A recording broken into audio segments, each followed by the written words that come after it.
बस अब और नहीं। आकाश दोस्तों के साथ बैठा था, साथ में उनकी पत्नियां भी बैठी थी।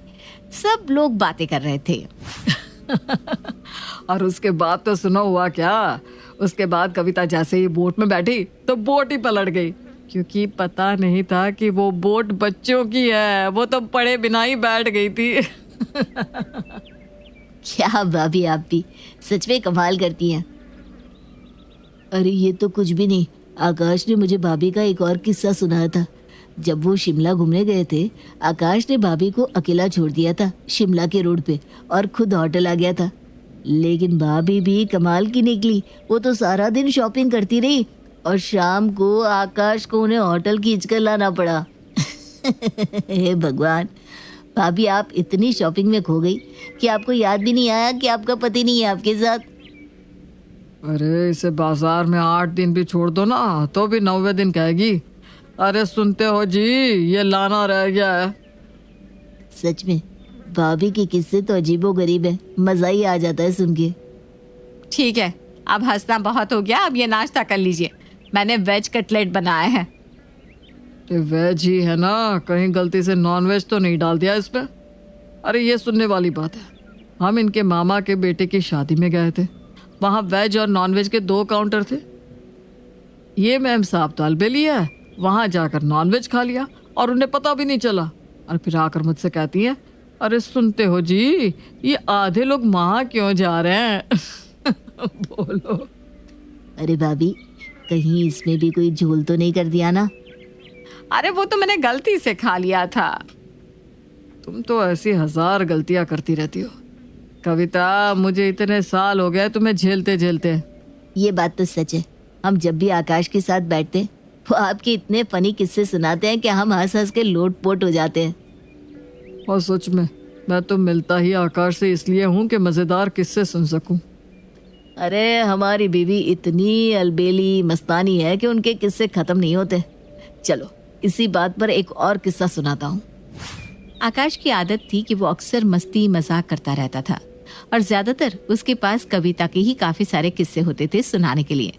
और कविता भी अपने पति की बात का कभी बुरा नहीं मानती थी, क्योंकि उसे लगता था कि चलो इसी बहाने सब हंस तो रहे। ये लीजिए गर्मा गर्म पूरियां। कविता, ये पूरियां कम किसी देश का नक्शा ज्यादा लग रहा है सच में। ये क्या बनाया तुमने? अरे वो तो 1-2 बेलने में पूरी ऐसी हो गई होंगी। कृष ये देख, ये तेरे माँ के मुंह जैसी नहीं लग रही पूरी, ध्यान से देख बेटा, फूली फूली एकदम।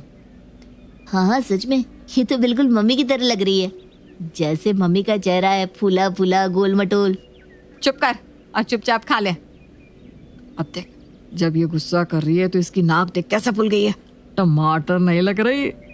हाँ पापा सही कह रहे हैं, टमाटर जैसी ही नाक लग रही है बिल्कुल। क्या बोलते हैं आप, टमाटर के सूप का ऑर्डर दे दे क्या? अरे छोड़ यार, जिस तरह से ये गुस्सा हो रही है ना, इसके नाक वाले टमाटर का स्वाद अच्छा नहीं होगा। पापा ये वाली पूरी देखिए ना, ये तो बिल्कुल मम्मी के फूले फूले गालों की तरह लग रही है। अब बस भी करिए और चुपचाप खाना खा लीजिए। अरे क्या हो गया, थोड़ा मजाक ही तो कर रहा हूँ ना, इतना तो चलता है कविता।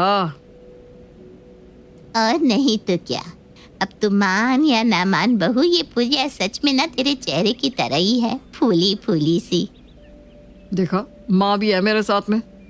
अब कहना क्या चाहते हैं, मैं मोटी हो गई हूँ क्या? हो तो गई है, जब तू शादी करके आई थी तो सूखी ककड़ी जैसी थी और अब पूरी जैसी। आकाश के मजाक करने की आदत से कभी कभी कविता दुखी हो जाती थी, लेकिन जब आकाश उसको मनाता तो वो मान भी जाती थी। अरे लगता है तुम्हें मेरी बातों का बुरा लग गया है ना? आप कभी कभी ना बहुत ज्यादा बोल देते हैं। आज देखा नहीं कृष कैसे हंस रहा था। अरे मैं तो बस मजाक कर रहा था। हाँ, कभी कभी मुझसे कंट्रोल नहीं होता, मैं मानता हूँ। आपको ना हर बात में मेरी मजाक ही उड़ानी होती है बस। अरे सॉरी सॉरी सॉरी, लेकिन जीवन में ना मजाक मस्ती चलती रहनी चाहिए। हाँ लेकिन ये भी तो सोचो कि कभी कभी मुझे भी तो बुरा लगता है। अरे ठीक है बाबा, आगे से ध्यान रखूंगा, लेकिन तुम पूरी की तरह तो लगी रही हो। आपका ना कुछ नहीं हो सकता। वो कहते हैं ना, किसी का स्वभाव आप बदल नहीं सकते, आकाश के साथ भी यही दिक्कत थी। उसे मजाक और बेइज्जती में फर्क आना बंद हो चुका था। अरे बोल बोल, क्या प्लान है? अब तो छुट्टियां भी आ रही है। अरे मैं तो सोच रहा था कि हम सब दोस्त साथ में चलते हैं कहीं। हाँ तो बनाओ ना प्लान, चलते हैं कहीं फिर। मेरी बीवी कह रही थी कि जयपुर चलते हैं, मजा आएगा। तू भी एक बार भाभी से पूछ ले। क्या यार, तू भी कैसी बातें कर रहा है? कविता से क्या पूछना? तुझे पता भी है वो पिपली गांव से है।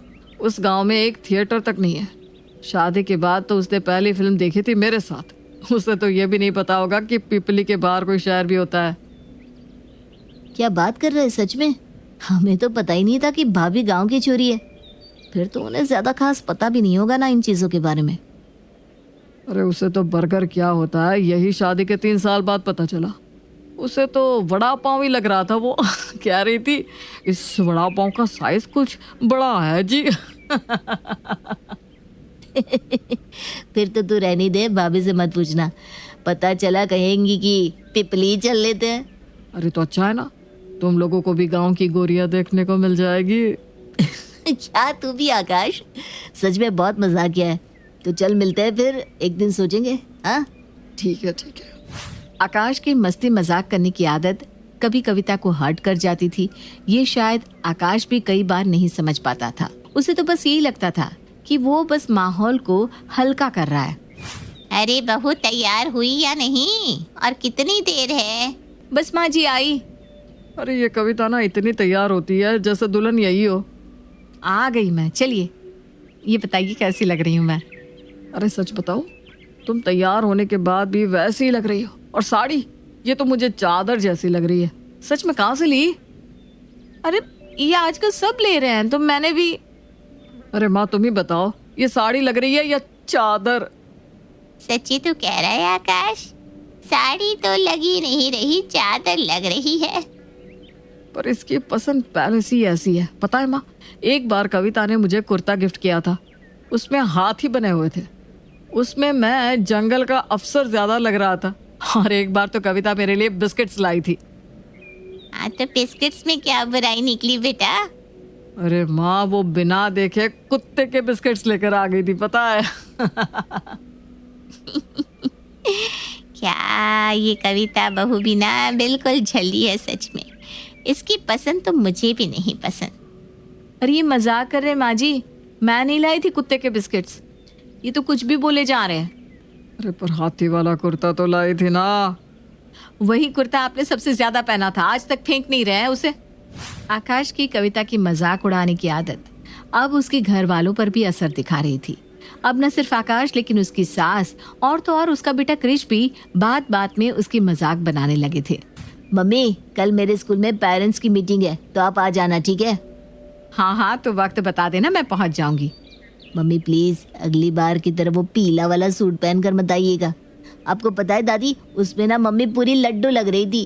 और उनकी अंग्रेजी तो आपको पता ही है। हाँ हाँ, वो तो मुझे पता ही है। कविता बहू की अंग्रेजी अंग्रेजों के समझ के भी बाहर है। मम्मी ना पिज्जा को पिज्जा कहती है। मेरे सारे दोस्त इतने हंसते हैं। अरे उस दिन बुआ जी का फोन आया था, मुझसे कह रही थी बहू कैसी है। मैंने कह दिया खा खा कर गाय जैसी हो गई है, अभी भी कुछ चबा रही होगी। अरे बुआ जी इतना हंसने लगी कि पूछो ही मत। हाँ वैसे भी पापा मम्मी को फूली पूरी तो कहते ही हैं। अब दादी ने मम्मी का नया नाम रख दिया, चबाती हुई गाय। क्रिश, ये क्या तरीका है? हाँ, अपनी मम्मी से ऐसे बात करते हैं? अरे मम्मी क्यों गुस्सा कर रही हो? मैं तो बस मजाक कर रहा था। बहुत हुआ मजाक। आज के बाद ऐसे शब्दों का उपयोग किया ना तो। अरे क्यों डांट रही है बहू क्रिश को? घर में मस्ती मजाक चलता रहता है। और वैसे भी आकाश ही तो कहता है तू अब थोड़ी वजन में भर गई है। अब इसी बहाने तेरा वजन भी कम हो जाएगा और तेरी अंग्रेजी भी सुधर जाएगी। माँ जी, आपको क्रिश को डांटना चाहिए और आप ही कि उसे बढ़ा दे रही हैं। अब तो चुप रहे बहू। एक साड़ी तो ढंग की खरीद कर ला नहीं सकती, आई बड़ी मुझे समझाने। माँ जी, आकाश ने वो बात मजाक में कही थी। आप भी जानती है कि मेरी पसंद कितनी अच्छी है। हाँ हाँ, सब जानती हूँ। अब ना मेरा मुंह मत खुलवा। हाँ मम्मी, क्यों आप एक छोटी सी बात को बड़ा बना रही है? जाने दीजिए ना। तू अभी इतना बड़ा नहीं हुआ कि मुझे समझा सके, ठीक है? आगे कुछ बोलने की जरूरत नहीं है। आपसे तो बात करना ही बेकार है। आकाश का सबके सामने कविता का मजाक बनाना अब कविता के लिए बेइज्जती का कारण बन चुका था। अभी तक तो उसके घर वाले और उसका बेटा उसकी इज्जत नहीं कर रहे थे, लेकिन कविता को सबसे बड़ा झटका अभी लगना बाकी था। अरे कविता, सुनील और राजेश आए हैं, कुछ नाश्ता तो बना दो प्लीज। हाँ, आप लोग बैठिए, मैं अभी आती हूँ। और बता, क्या हाल चाल है? बहुत दिनों बाद मिले हैं। हाँ यार, आजकल तो काम से फुर्सत ही नहीं मिलती, क्या करें। और कितने दिनों से तेरे चुटकुले भी नहीं सुने यार। हाँ, इतने दिन हो गए, भाभी के नए किस्से जमा हो गए होंगे। चल चल बता बता। अरे ऐसा कुछ नहीं है यार। ये लीजिए नाश्ता, पकौड़े हैं सबके लिए। अब मैं अभी चाय बना कर लाती हूँ। अरे भाभी, ये पकोड़े सही तो है ना? कहीं आपने इसमें कुछ मिला तो नहीं दिया?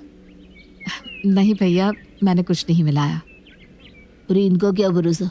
एक बार आकाश बता रहा था कि इन्होंने पकोड़े में भांग मिला दी थी और भाभी ताली होकर पूरे गांव में घूम रही थी। अरे नहीं, वो बाकी कुछ भी कहो, सबसे कमाल की है कविता भाभी। इनके किस्से अगर टीवी पे सुनाएंगे तो जरूर पहला इनाम मिलेगा। और नहीं तो क्या, इतना लाफ्टर तो जोकर को देखकर भी नहीं मिलता जितना इनके किस्से सुनकर और इन्हें देखकर मिलता है। अरे आकाश, इस बार इन्होंने क्या किया है? कहीं फिर से तुझे भूल तो नहीं गई ना शॉपिंग के चक्कर में? अरे नहीं नहीं भाभी, आप कहे तो पिपली चले, आपका गांव भी देख लेंगे। अरे वहां तो बर्गर भी नहीं मिलता यार। तो तू चिंता क्यों करता है, भाभी है ना, वो बड़ा बड़ा पाव बना देंगी। बस बहुत हो गया तुम लोगों का, अब एक शब्द नहीं। अरे क्या हुआ? एक और किस्सा सुना रहा है क्या? तुम लोग कैसे बात कर रहे हो मेरी पत्नी से? हाँ, तमीज नहीं है क्या बात करने की? मेरे ही घर में मेरी पत्नी का मजाक बना रहे हो। खबरदार एक और लफ्ज कहा तो। और इसमें गुस्सा होने वाली कौन सी बात है? तू ही तो हमें इनके किस्से सुनाता था, अब तो गुस्सा हो रहा है। और नहीं तो क्या, तूने ही तो हमें इनके बारे में ये सब बताया था। हम पे गुस्सा करने के बजाय पहले खुद तो अपनी बीवी की इज्जत कर ले, फिर हमें लेक्चर देते रहना, समझा? चल राकेश, बड़ा आया हमें सिखाने वाला। सही तो कह रहे ये लोग, मैंने ही कविता का हमेशा मजाक बनाया, इसीलिए आज मेरे दोस्तों को भी मौका मिल गया। ये मैंने क्या कर दिया? आकाश अभी इस चीज को समझ ही रहा था कि बाहर से उसके बेटे और माँ की आवाज आती है। ये बाहर क्या हो रहा है? अरे ये भी कोई दाल बनाई है कविता, पानी लगा पड़ा है पूरा। मम्मी पापा सही कहते हैं, आप अलबेली हो, कोई काम ढंग से नहीं होता आपसे, सच में। और नहीं तो क्या, बस पूरे घर में घूमती रहती है और गाय की तरह खाती रहती है। आकाश तू ये अब चुप रहिए माँ। और तुझे किसने हक दिया? हाँ, अपनी माँ से इस तरह बात करने का? अपनी तमीज भूल गया है क्या तू? नहीं, गलती मेरी है। मैंने ही सबको यह हक दिया कि मेरी पत्नी को वो कुछ भी कह सके। कविता, मैं तुमसे माफी मांगता हूँ। मुझे लगता था कि मैं बस मजाक कर रहा हूँ, लेकिन मुझे क्या पता था कि लोग इसका गलत मतलब निकालेंगे। मुझे आज ये बात समझ में आई कि अगर पति पत्नी की इज्जत नहीं करता तो कोई भी नहीं करता।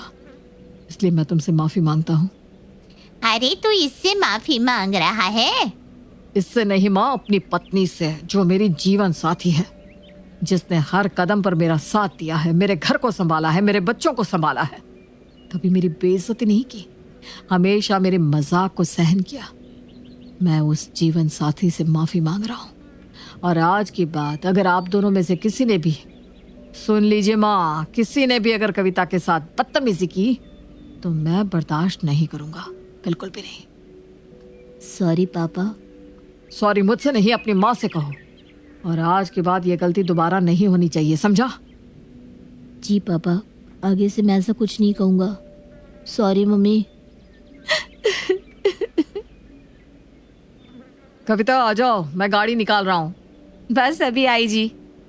अरे वाह, तुम तो सच में बहुत ज्यादा सुंदर लग रही हो। मेरी तो नजर नहीं हट रही तुमसे। क्या आप भी?